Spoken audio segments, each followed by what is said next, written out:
Le message du jour vous est présenté par notre frère Marc. Salut chers bien-aimés de notre Père Céleste. Nous continuons notre message ensemble avec le Christ. Bien-aimés, hier, nous avons répertorié les écritures que Paul, Jean et Pierre relatent concernant notre rassemblement et notre communion. Maintenant, la question est, alors est-il possible d'être une église sans avoir de relation authentique entre les membres?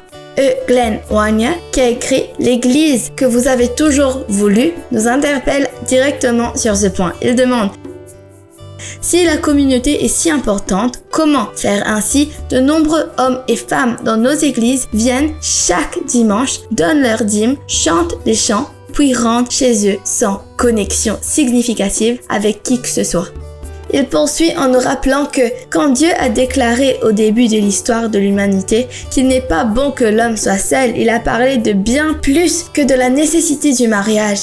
Dès le début de l'histoire humaine, Dieu a voulu déclarer publiquement qu'il n'est jamais bon pour nous de vivre seuls, déconnectés des relations réelles et profondes avec les autres. Bien-aimé, notre foi est personnelle, mais elle n'a jamais été conçue pour être vécue individuellement. L'étude personnelle de la Bible est importante. La vie de prière individuelle est essentielle, mais Dieu n'a jamais voulu que nos disciplines spirituelles remplacent les liens personnels vitaux avec les autres membres de la famille. Bien-aimé, la Bible est si claire à ce sujet. Veuillez lire Romains 12:5. Par conséquent, très cher, l'impact d'une église ne réside pas seulement dans ses programmes, mais aussi dans les relations informelles et les actes ordinaires et quotidiens de compassion et de camaraderie entre ses membres.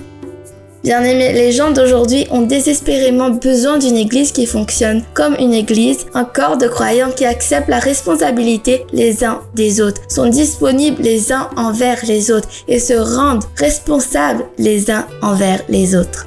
C'est l'image qui nous est présentée même dans l'église primitive, où tous ceux qui croyaient étaient ensemble et avaient tout en commun. Acte 2, 44. Bien-aimés, pourrions-nous entrer dans cette image? Sommes-nous prêts pour toucher le ministère? Le défi est devant nous. À une époque où il semble que des divisions existent sous des lignes différentes et pour tant de raisons, nous, peuple de Dieu, nous engageons à nouveau à construire des liens et des relations authentiques au sein de l'Église pendant que le monde regarde. Que Matthieu 5,16 soit réel dans nos vies.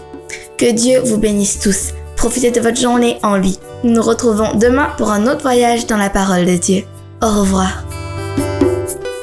Si toi aussi tu crois que la parole de Dieu est une bénédiction, partage-la et sois une source de bénédiction pour les autres toi aussi.